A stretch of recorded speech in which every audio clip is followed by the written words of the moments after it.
Hello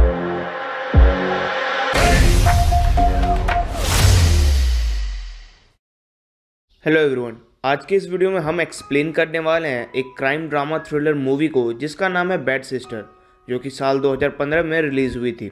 इस movie की कहानी में एक साइको नन टीचर को एक लड़के से प्यार हो जाता है और फिर आगे क्या होता है ये हमें आगे मूवी में बताया जाएगा। तो बिना समय गवाए चलिए इस मूवी की एक्सप्लेनेशन को स्टार्ट करते हैं। मूवी के स्टार्ट होते ही हमें जेसन को दिखाया जाता है। जेसन को म्यूजिक को बहुत शौक होता है और वो अपने म्यूजिक वीडियो को शूट करके सोशल मीडिया पर डाला करता था। फिर हमें एक लड़की को दिखाया जाता है जो एक नन को मर्डर करके उसके कपड़े पहन रही होती है। फिर जेसन अपनी बहन जोई के साथ स्कूल जाता है क्योंकि उन लोगों का वेकेशन ख़त्म हो गया था। जेसन और उसकी बहन एक कैथोलिक स्कूल में पढ़ते हैं। दोस्तों, मैं आपको बता दूं कि कैथोलिक स्कूल उस स्कूल को बोला जाता है जिसमें टीचर्स, नन और फादर होते हैं। इस कैथोलिक स्कूल की प्रिंसिपल का नाम रिबेका होता है। फिर रिबेका एक नई नन से मिलती है जिसका आज ही इस स्कूल में ट्रांसफ़र हुआ है। वो नई नन अपना नाम सोफिया बताती है। फिर रिबेका सोफिया को पूरा स्कूल दिखाती है। इसी दौरान सोफिया जेसन से भी मिलती है और हमें यहाँ पता चलता है कि सोफिया जेसन की क्लास टीचर होने वाली है। इसके बाद रिबेका उसे उसके रूम में छोड़ देती है। रूम में रिबेका अपने लैपटॉप में जेसन की म्यूजिक वीडियो देखती है और उसे देखकर वो अपने लैपटॉप को किस करने लगती है। इससे हमें पता लगता है कि रिबेका जेसन को पहले से जानती थी और वो इस स्कूल में किसी मकसद से आई हुई थी। अगले दिन सोफिया क्लास लेने के लिए जेसन की क्लास में जाती है और वो जेसन को सारा नाम की एक लड़की से बात करते हुए देखती है। ये देखकर वो जेलस फील करती है और वो सारा की सीट चेंज कर देती है। नन होने के बावजूद भी सोफिया को मॉर्निंग प्रेयर नहीं आती थी, इसलिए वो जोई को मॉर्निंग प्रेयर करने को कहती है। ये सब देखकर जोई को भी थोड़ा सा अजीब लगता है। फिर एक बार जब जेसन सारा को किस कर रहा होता है तब सोफिया उन लोगों को देख लेती है। जेसन को किसी और लड़की को किस करते देख वो बहुत ज़्यादा जेलस फील करती है। फिर गुस्से में वो उन दोनों के पास जाती है और सारा को जेसन से दूर रहने को कहती है। इसके बाद सोफिया जेसन को क्लास के बाद उससे मिलने अपने कमरे में बुलाती है। फिर वो जानबूझकर अपने रूम की डोर को ओपन रखती है और वो ड्रेस चेंज करने लगती है। फिर जेसन वहां पर आता है और वो फिर चुपके से सोफिया को ड्रेस चेंज करते हुए देखता है। असल में सोफिया ने जानबूझकर ऐसा किया था ताकि वो जेसन को सेड्यूस कर सके। थोड़ी देर बाद जेसन सोफिया से बिना मिले वहां से चला जाता है। जेसन को वहां से जाते हुए सोफिया देख लेती है और वो मुस्कुराती है क्योंकि उसका प्लान सक्सेसफुल हो गया। नेक्स्ट डे वीकेंड होता है और सारे स्टूडेंट की फैमिली अपने बच्चों को घर ले जाने आए हुए होते हैं। यहाँ पर सोफिया जेसन को फिर से सारा से बात करते हुए देखती है और जेलस फील करती है। फिर सोफिया सिस्टर रिबेका से कहती है कि उसकी आंट की तबीयत खराब है और इसीलिए उसे छुट्टी चाहिए। रिबेका भी उसे जाने की परमिशन दे देती है। घर पहुंचकर जेसन अपने पेरेंट्स को कहता है कि वो ड्रॉप लेना चाहता है ताकि वो अपने म्यूजिक करियर पर फोकस कर सके। जेसन की माँ उसे काफ़ी सपोर्ट करती है लेकिन उसके फादर इस डिसीजन से खुश नहीं थे। फिर जेसन स्विमिंग पूल के पास बैठकर गाना गाने लगता है। सोफिया भी चुपके से जेसन को गाना गाते सुनती है। तभी जेसन को सारा का कॉल आता है और ये देखकर सोफिया को बहुत ज़्यादा गुस्सा आ जाता है। गुस्से में वो सारा के रूम के अंदर जाती है और चुपके से उसके किताबों के बीच ड्रग्स रखकर वहाँ से चली जाती है। अगले दिन सारे स्टूडेंट्स के बैग को चेक करवाती है तो सारे के बैग से ड्रग्स निकलता है और क्योंकि स्कूल में ड्रग्स लाना इलीगल है इसलिए सारा को स्कूल से सस्पेंड कर दिया जाता है। इसके बाद पूरे स्कूल और हॉस्टल की चेकिंग होती है और जेसन के रूम से भी शराब की बोतल निकलती है। फिर जब जेसन को इसके लिए पनिशमेंट देने की बारी आती है तब सोफिया बाकी फादर्स और नन से बात करके उसे छोटी सी सज़ा दिलवाती है कि उसे इस वीकेंड स्कूल की क्लीनिंग में हेल्प करनी होगी। सोफिया ने उसे ऐसा सज़ा इसलिए दिया ताकि वो इस वीकेंड स्कूल में ही रुक सके और असल में सारा ने ही उसके कमरे में शराब की बोतल रखी थी। अब हमें एक फ्लैशबैक का सीन दिखाया जाता है कि कैसे सोफिया जेसन के प्यार में पड़ी।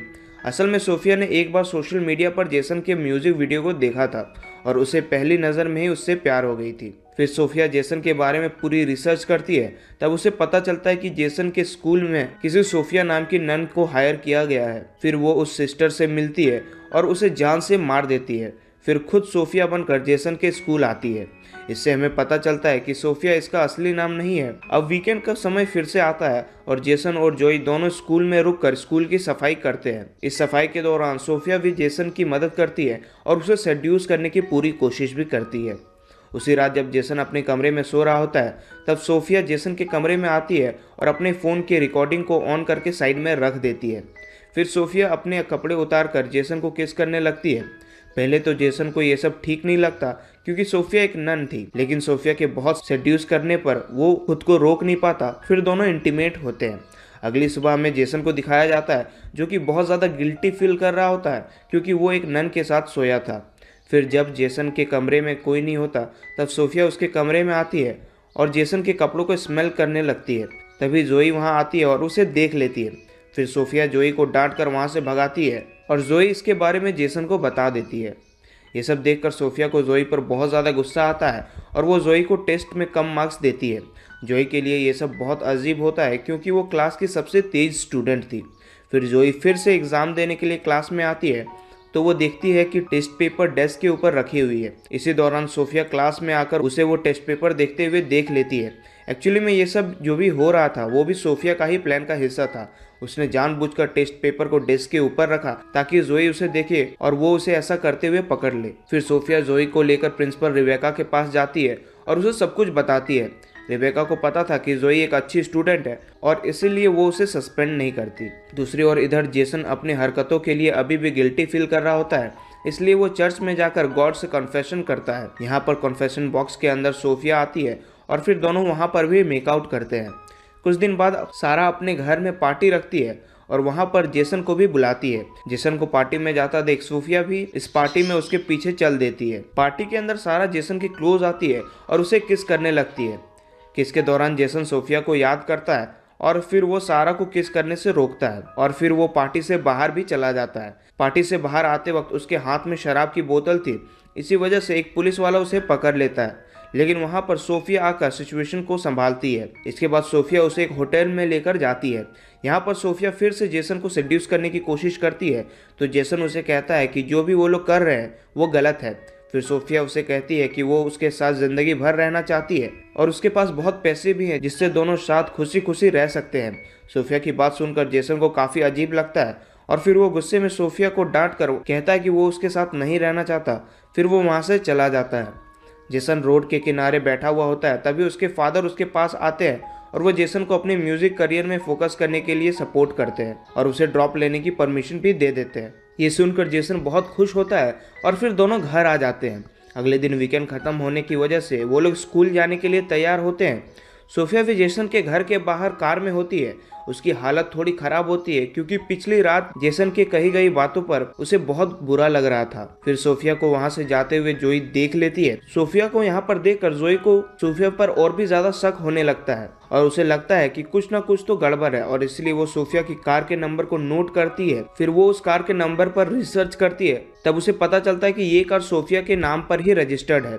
दरअसल ये कार असल सोफिया की ही थी जिसे इस नकली सोफिया ने मारा था। फिर जेसन अपने रूम में देखता है कि उसके बेड पर सोफिया पड़ी हुई है और उसके सामने काफ़ी सारे पिल्स हैं।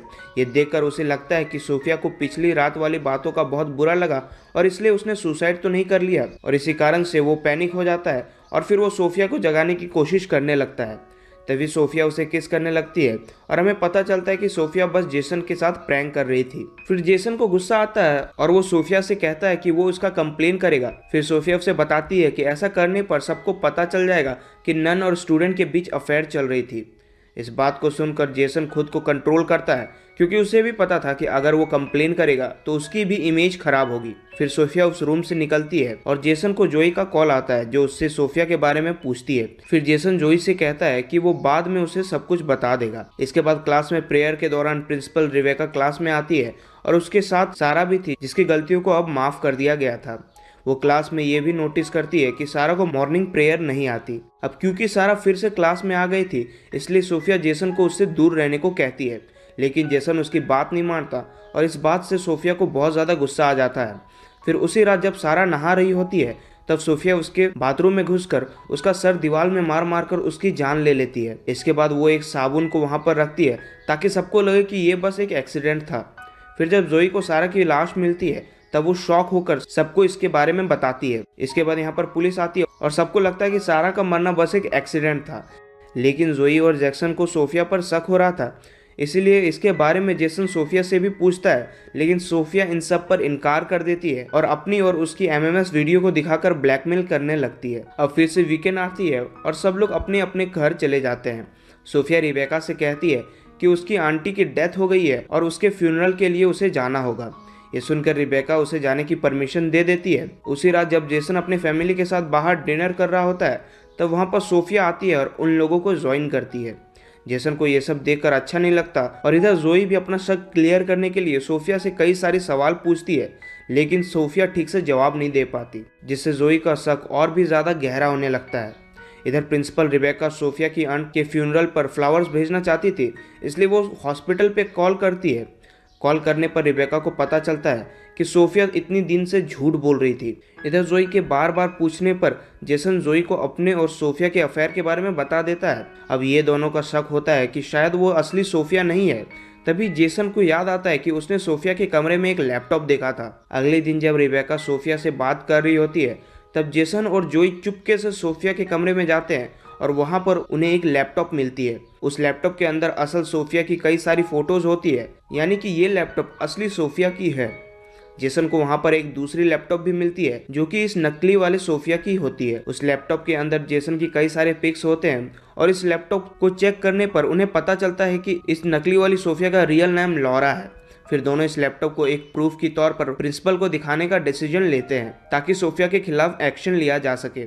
दूसरी ओर इधर रिबेका सोफिया को उसके झूठ के बारे में बताती है, तो सोफिया अपने झूठ को छुपाने की बहुत कोशिश करती है लेकिन छुपा नहीं पाती। फिर सोफिया गुस्से में आके रिबेका को लैंप से मारकर बेहोश कर देती है। जेसन और जोई रिबेका को ढूंढते हुए चर्च आते हैं और वहाँ पर सोफिया भी आती है। यहाँ सोफिया को पता चलता है कि उन दोनों को सच्चाई पता चल गई है और इसलिए वो जोई पर अटैक कर देती है। जेसन उसे रोकता है, तभी रिबेका भी वहाँ पर आती है और सोफिया के साथ लड़ने लगती है। सोफिया रिबेका को मारने ही वाली होती है कि तभी जेसन स्क्रू ड्राइवर से सोफिया को मार देता है, जिससे वहीं पर उसकी मौत हो जाती है। यहीं पर सीन कट होता है। अगले सीन में हमें जेसन और जोई को ग्रेजुएट होते दिखाया जाता है और इस खुशी में जोई को कार गिफ्ट में मिलती है और जेसन के फादर उसे एक गिटार गिफ्ट करते हैं और यहीं पर मूवी एंड हो जाती है। तो अगर आपको ये एक्सप्लेनेशन वीडियो पसंद आई है तो वीडियो को लाइक करके चैनल को सब्सक्राइब कर लीजिएगा। मैं मिलूंगा आप सभी से एक और नई और एक्साइटिंग वीडियो में। तब तक के लिए गुड बाय।